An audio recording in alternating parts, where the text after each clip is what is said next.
To have you join us and stay tuned to ADBN to watch live from Abuja studio, the market report. I'm here seated with my guest, Mazi Moses Idika. A very good day to you, sir.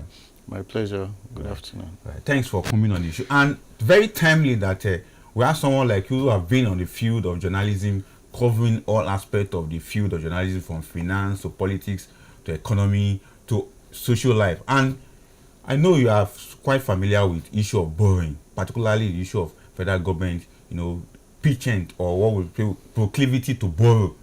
What will have been your reaction so far, particularly with the current government borrowing spree? Well, it's a long story, but it's also a known one in that Nigerians are now used to government borrowing the money, and but the other side of the borrowing is that there is no Nigerian government that has ever come to say this money was borrowed for this and this is what the money was used for.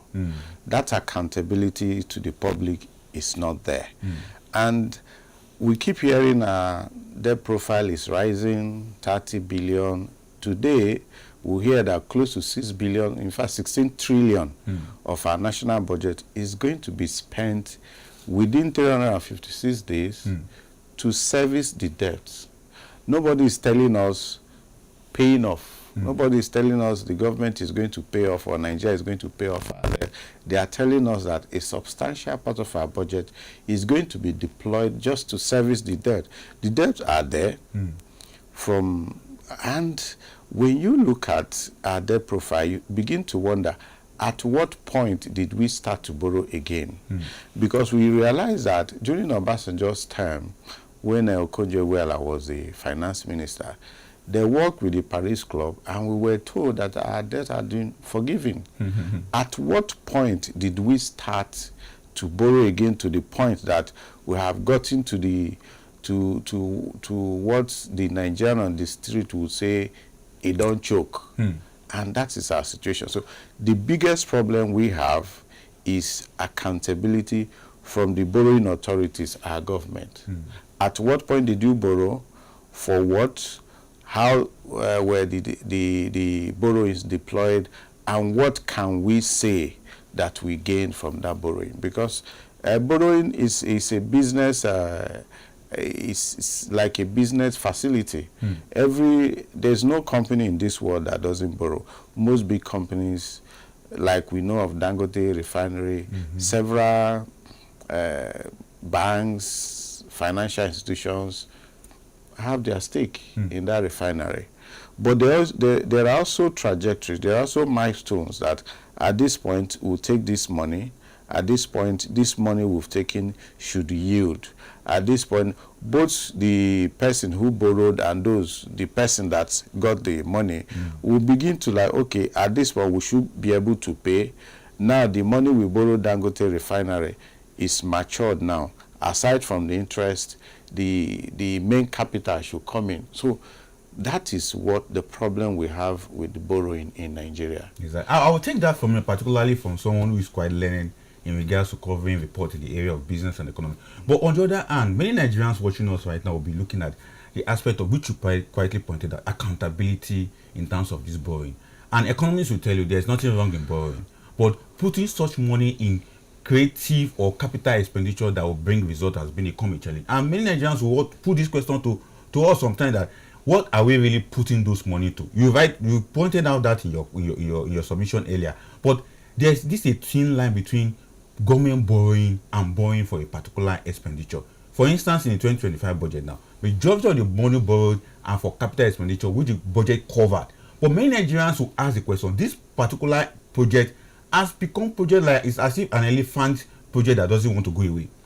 Take for instance road infrastructure. Every year government borrow money for road infrastructure, but we keep seeing the road project being going on, but we don't see the road project ending, and that facilitates most of this borrowing that we are talking about. So in your own understanding, why do we keep borrowing for a project that will keep expanding and expanding without going away?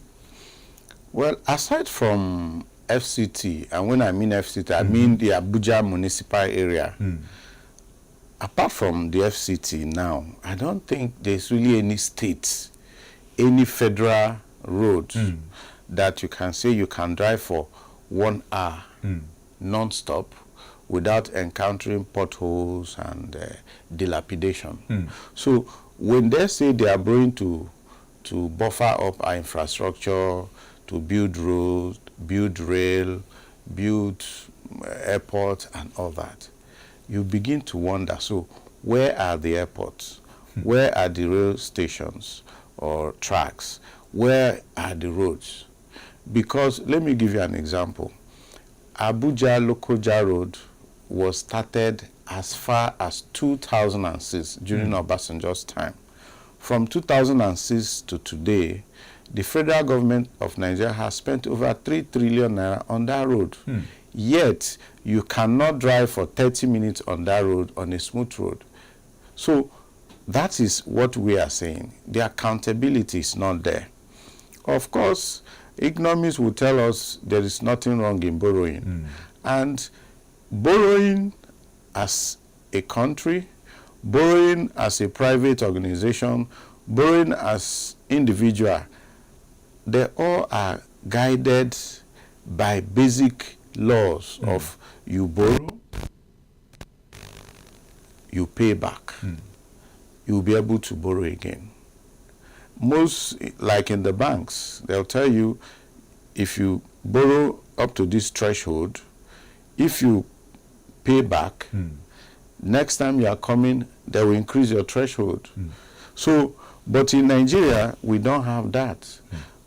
Our government just keep on borrowing. Okay, look at during Buhari's time. There was a time we were going to borrow $32 billion or thereabout.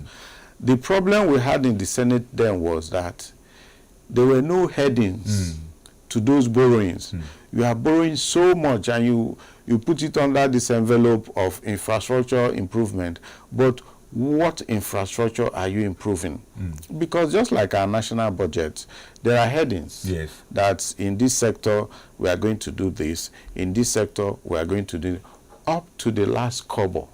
So when we borrow as a nation, the public deserve the right to know why we are borrowing, because we are collectively paying. Exactly. Okay, for example, a lot of Nigerians don't even know they are paying. VAT is on everything you can think of. Government generates money from VAT. And the money government generates from VAT eventually goes into all these things. So now, I think that Nigeria should take stock of how far we have gone in this borrowing business. How do we go going forward? Because if we continue at this, Nigeria economy is going to collapse. Let me quickly continue, because what you are saying right now, your submission right now, is bringing out a question I need to ask. Because when you say Nigeria need to take stock, and taking stock we need to look at what we have even been doing with the money. For instance, some of those borrowing we are borrowing, we also borrow to pay some of those money. The issue of our discussion today is about servicing those debts. We are going to be using about $5.2 billion to service debt at the end of 2025. Equivalently, it's about 16 trillion naira in our 2025 budget. But with this 5.2 billion naira now, we are $5.2 billion we're talking about, it's going to exceed the 16 trillion naira the federal government are put in place to service the debt. And we are now asking, with this servicing of debt and with this aspect of this balloon borrowing, you pointed out taking stock. Every government that come will tell you they are taking stock. The current government also is telling us they are taking stock. But taking stock have not led us to the actual aspect whereby we can streamline this borrowing. I don't know whether you have any response to that. It's still on the same line of thought. Now, indeed, government must take stock. We have a debt management office.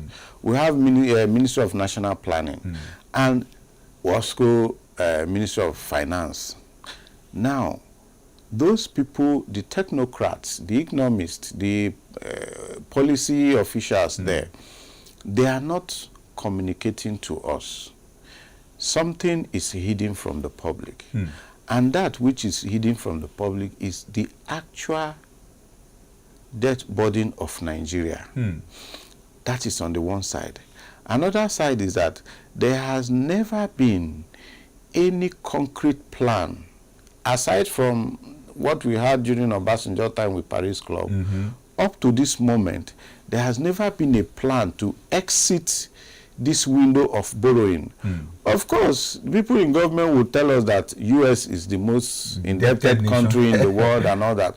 But when you look at the economic indices of in the US, you find out that for every dollar, every cent that the US government is holding, maybe from China or from any of the Bretton Woods institutions, it's accounted for. Even in their security sector that is usually shrouded in secrecy, it's usually accounted for. So, but in Nigeria, you find out that there is no such. So I think that, in my thought, that Nigeria, it is high time we look at all the, let us even, we can actually renegotiate these loans because the society is dynamic, our challenges are dynamic. Even the financial institutions, the creditors, they also have, they are dynamic in that they respond differently as events unfold all over the world. We've seen countries that natural disaster, economic, a lot of, like we have in Ukraine. We also have what they call debt standstill that was given to Ethiopia at some point, so that you can catch your breath. Nigerian government will have to talk to the creditors so that we can catch our breath, because right now they are not allowing us to breathe, in the voice of our president. So I think that now our government, our creditors, we should come back to the table. We took this for this is how far we have gone. Well, at this point, where the cost of servicing this debt is killing our economy.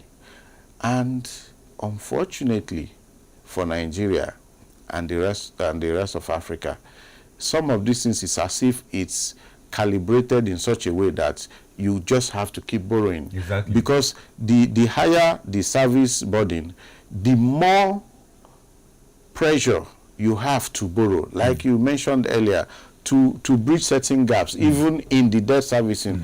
That is not minding the fact that the real debt is still there. So I think that Nigeria should be bold enough now to talk to our creditors. They can refinance.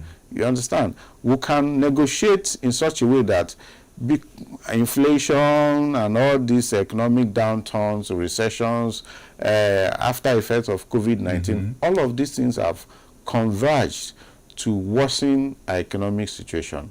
And it's not just in Nigeria anyway. So for that reason, there is that need for us to renegotiate, recalibrate the debt in such a way that Nigeria can still survive. And it is when Nigeria survives that it can actually be able to pay its debts. The whole world is transitioning from fossil fuel right now. And our major source of income is crude oil. So it's getting to a point that what if crude oil becomes so unattractive that we can't find markets? What happens? So when we put all these indices together, we realize that Nigeria must renegotiate this debt to be able to give us some breathing space to continue. And talking about renegotiating the debt, one thing I love when I'm discussing debt, Nigerian debt, is that I like to de-emphasize the federal government aspect, to also bring in the subnationals. As we speak this morning on this show, the entire Nigerian debt is about 141 trillion naira put together. Either cash debt, either stock debt, and the others. But out of this total debt that we have, 64% of it is for the federal government. The rest belongs to the subnational. But why I'm bringing up this subnational is because part of this servicing of debt, when the 5.2 billion will be deducted from Nigeria, rather from the federal government source, it will affect the subnational because they are part and parcel of people who borrow from foreign loans. So what is your advice to subnational state government that keep on borrowing money, and this affect both what is coming from them from FAC? Just yesterday we talked about FAC, where they distributed about 1.57 trillion naira among themselves, and we saw the chunk that went to the federal government and the chunk that went to state and local government. But out of that chunk altogether, do you know that they are already deducted the one for servicing, of their loans. So what do you have to say about subnational debt servicing? Well, one of the strongest and the most effective way of even exiting the debt burden is to become more responsible with your spending. You find out the place called Asokoro and Maitama, you go everywhere, you see Governor's Lodge. Everywhere you see Governor, shiny buildings. And the irony is that every government that comes in renovates the Governor's Lodge. That is one. But when you look the other side, you find out that every governor, the top government officials, as they are landing at Nnamdi Azikiwe International Airport here in Abuja, they are going to Transcorp. So you see that it's a waste of money keeping the governors' lodges, the liaison offices, when the governors are all living in Transcorp Hilton, Abuja Continental, and very fancy apartments all around Abuja at the expense of the states. And you also find it's also in the federal. Every minister has his guest house. Aside from his office, why do you have a guest house? Now, when you look, the convoys have not reduced. At a point in this administration, they said a backup vehicle and all that. But the convoys have not reduced. The plethora of aids around them that have to be paid one way or another, it has not reduced. So until we reduce the cost of governance, we won't be serious.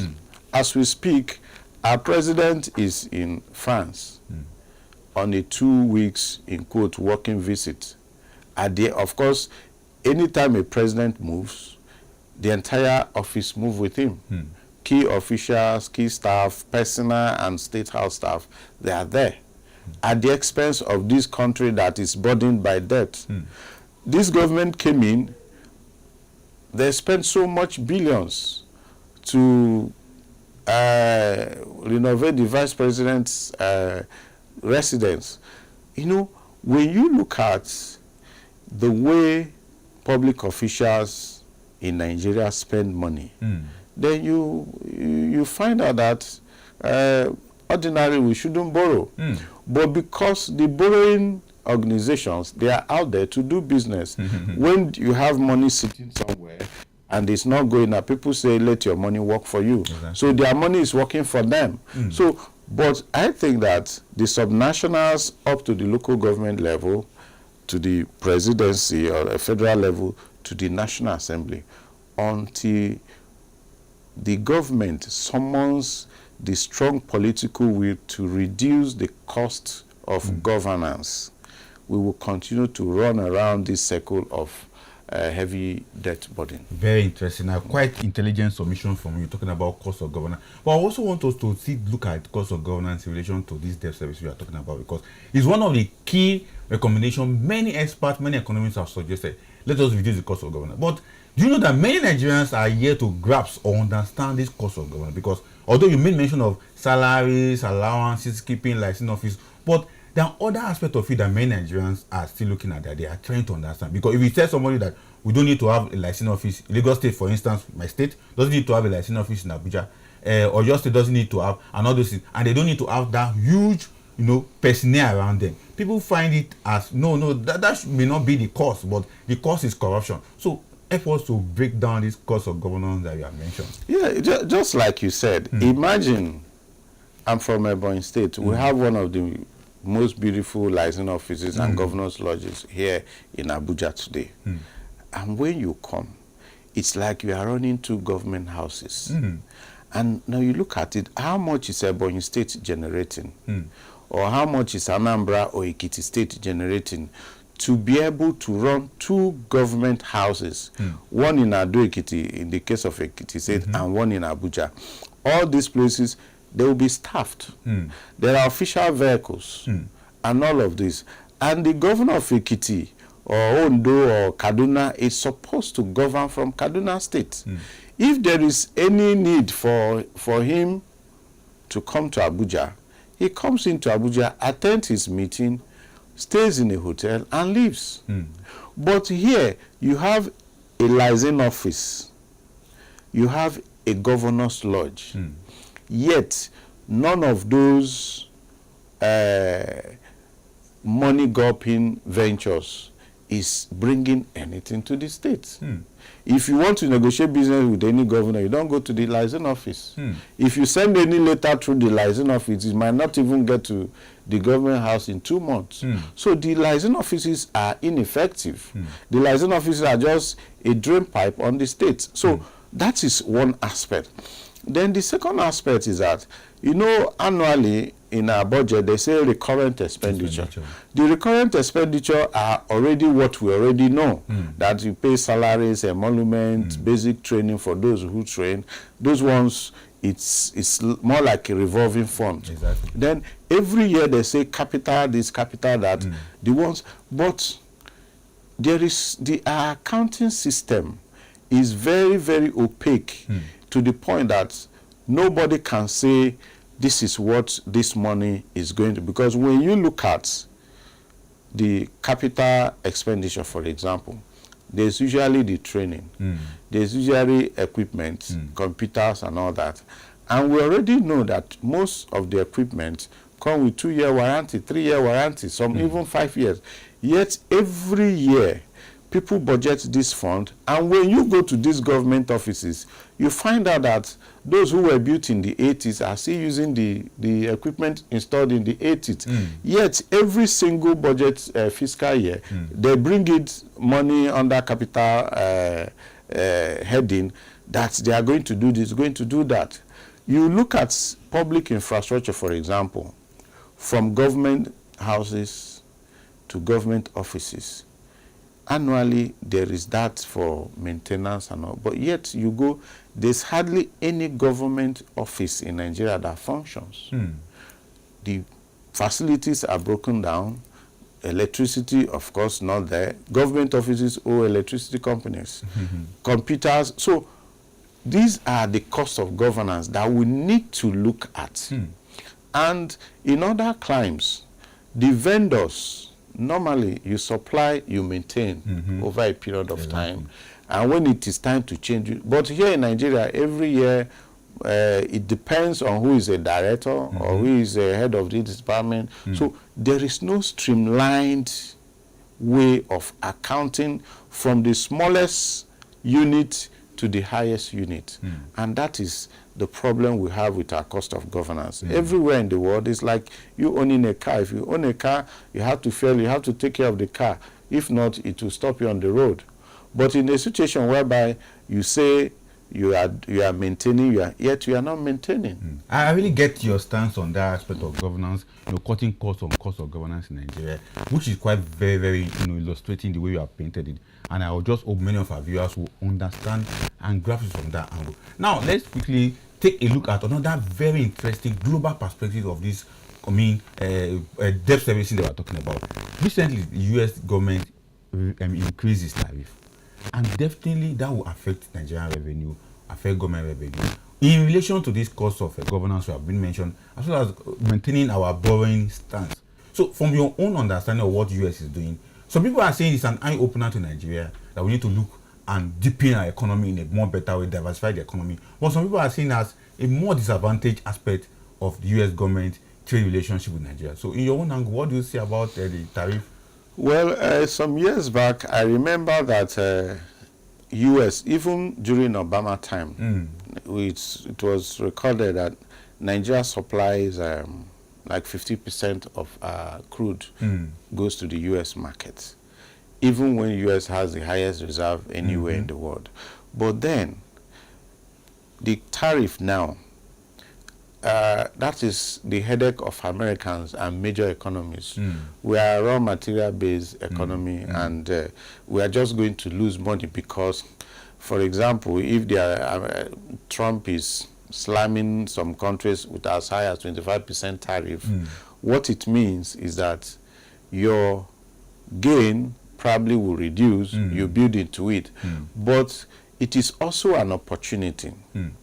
In every situation in life, there's always that opportunity. Why not Nigeria look elsewhere? It is time, because over the years, for more than 4 decades, NNPC was established to be run as a business. That in every business it keeps expanding, it keeps making more gains. You know, like even in Nigeria, our banks, our private sector players, every year their profit after tax increases. But in the case of NNPC, you find out that even our output has so shrunk that while other countries are, you know, lobbying OPEC to increase their quota, production, we are even unable to meet up with our own quota. You know, so when you look at this, for me, I think that, well, it's not necessarily an eye-opener. It would have been an eye-opener if it wasn't anticipated. But rather, let it challenge us as a country to expand our coast, our economic coast, diversify our economy in real terms. Every government comes in, including the local government, I say diversification of economy. Yet, we have this arable land all over Nigeria. We have failed to mechanize agriculture in Nigeria. And until you mechanize agriculture, you cannot do much. An individual farming with hoes can barely feed himself. What can the physical strength do?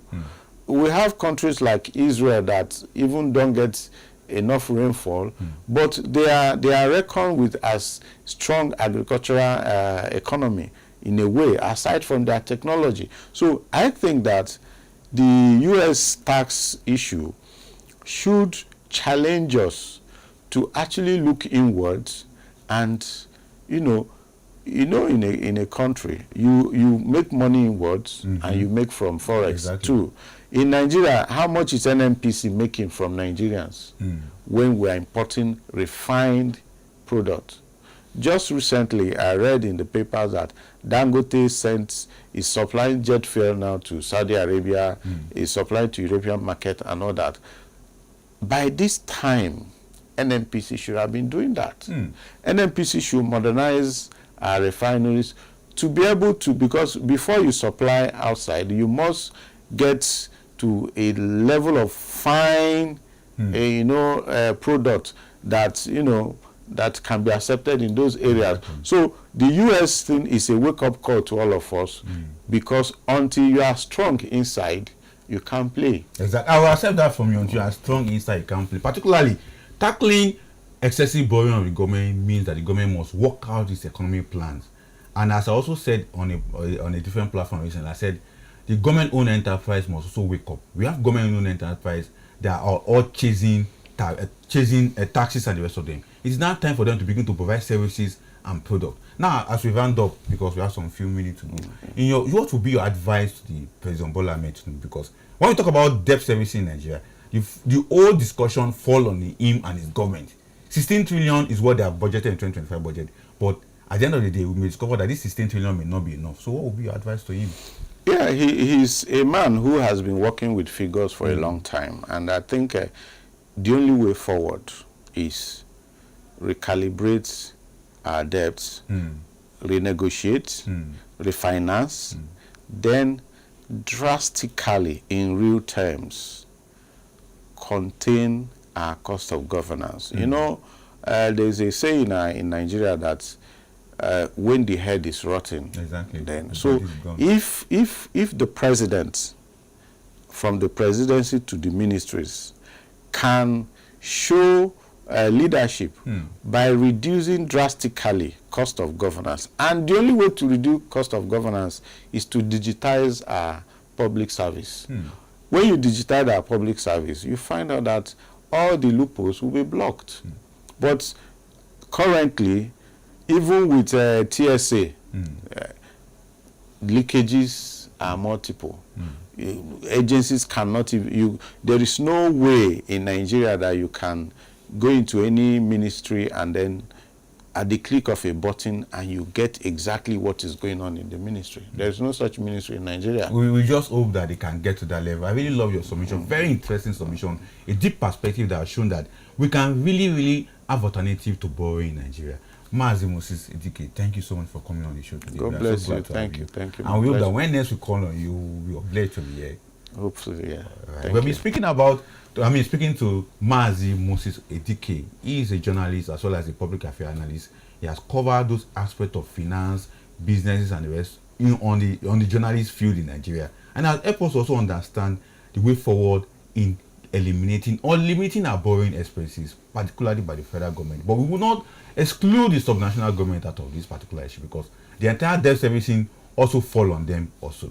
This will be the size of our show today. Till we come your way next, I want to say thank you for staying tuned to ADBN Television, and till we come your way again, enjoy the rest of your day.